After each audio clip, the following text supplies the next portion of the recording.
കഞ്ചാവ് സുരക്ഷിതമാണെന്ന വാദവുമായി കഞ്ചാവ് കേസിലെ പ്രതി ഇത് കഴിച്ചിട്ട് ആർക്കും ഒരു പ്രശ്നവുമില്ല എന്നും സംശയമുണ്ടെങ്കിൽ തന്റെ കസ്റ്റമേഴ്സിനെ വിളിച്ചു കേൾപ്പിക്കാമെന്നുമാണ് അറസ്റ്റിലായ പ്രതി സ്റ്റെഫിൻ ദേവസ്യ പറയുന്നത്. 300 ഗ്രാം കഞ്ചാവുമായി പള്ളിക്കത്തോട് പിടികൂടിയ സ്റ്റെഫിൻ ദേവസ്യയെ അറസ്റ്റ് പോലീസ് രേഖപ്പെടുത്തിയിരുന്നു.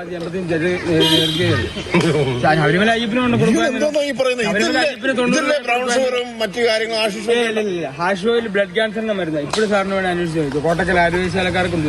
ഇത് കുഴപ്പമില്ല. നിങ്ങൾ പറയുന്നത് ഇതാണ് പ്രശ്നം എന്നാണ് നിങ്ങൾ പറയുന്നത്. ഇത് വലിച്ചിട്ട് ആരും ഒരു പ്രശ്നം തന്നില്ല. സാറിന് സംശയം ചോദിക്കാം. എന്റെ കസ്റ്റമർ വേണം ലൗഡ് സ്പീക്കർ ഇട്ട് ഞാൻ ഇത് വലിച്ചിട്ട് ആരും ഒരിക്കലും കഞ്ചാവ് കൊടുക്കുന്ന നിങ്ങളുടെ കസ്റ്റമേഴ്സിനെ ഇങ്ങനെ ആക്കി. ഇതിന്റെ പേര് കനാബിൻ നീലച്ചടൻ എന്നാ പേര്. അത് പറയുമ്പോൾ ആർക്കും കുറ്റമില്ലല്ലോ. കഞ്ചാവിന്റെ ഇഞ്ചാ വന്നല്ലേ വിഷയം. അതുകൊണ്ടല്ലേ ഈ പ്രശ്നം. ഞാൻ ചോദിക്കുന്നത് നിങ്ങൾ ഈ ഫോൺ വെച്ചിട്ട് നിങ്ങൾ കസ്റ്റമറെ വിളിച്ചിട്ട് ഇതിന്റെ മെച്ചം എന്ന് പറഞ്ഞു. ഞാൻ സ്വാഭാവിക അങ്ങനെ പറയുള്ളൂ. ഇപ്പം കഞ്ചാവ് വലിക്കുന്ന ആരാണല്ലോ സൈലന്റാന്ന് പറയുന്നത്. കഞ്ചാവ് വലിക്കുന്നവർ സൈലന്റാ. ആരും ആക്രമണം കാണിക്കത്തില്ല. കിട്ടിയില്ലെങ്കിൽ ദേഷ്യം. സാറിന് ശരിയെ സമ്മതിച്ചു. ഇത് കിട്ടിയില്ല ദേഷ്യം വരും. അതാണ് ഇതിന്റെ മദ്യം നേരെ തിരിച്ച്. മദ്യം അടിക്കുന്ന ദേഷ്യം ഇല്ലെങ്കിൽ സൈലന്റ്.